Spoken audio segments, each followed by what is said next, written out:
Moi, je suis la première génération. Je viens de l'ouest de l'île de Montréal. À l'origine, j'étais un mécanicien, puis j'ai dit, c'est pas ça ma vie. Puis j'ai parti complètement à zéro. Alors, j'ai tout abandonné, puis j'ai commencé à louer des terres, puis à acheter aussi des terres. Puis j'ai commencé comme ça, il y a 35 ans.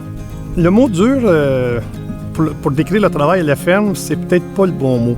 Ça demande, c'est un peu exigeant, mais c'est le métier qu'on a choisi. Donc, premièrement, c'est un métier choisi par passion. Est-ce que c'est dur de vivre dans sa passion? Mais pas du tout.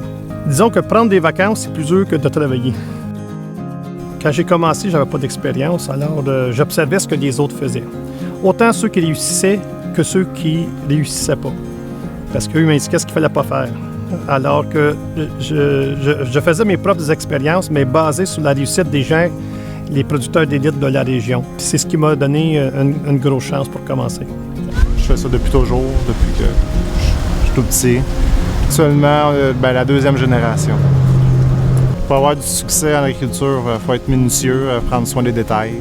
Puis maintenant, c'est rendu... faut que tu sois performant avec le coût des intrants, des terres, tout ça, pour que tu sois le plus productif possible.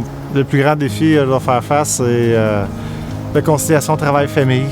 Lorsqu'on doit aller, il annonce depuis le restant de la semaine, puis le dimanche, tu avais promis à ta femme, ta blonde et tes enfants d'aller au parc, mais tu peux pas aller au parc, il faut que tu travailles.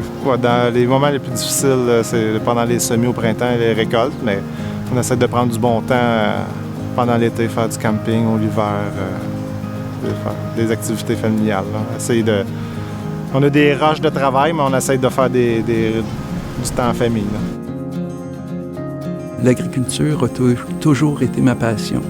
Puis ce qu'il y a d'intéressant en production biologique, on est obligé de compter seulement sur nous autres. Ce qu'on se rend compte présentement avec nos plus jeunes employés, c'est que si on veut les garder, puis on veut les garder motivés, puis on veut les garder longtemps dans l'entreprise, il faut leur permettre d'avoir un équilibre entre le travail puis la vie de famille.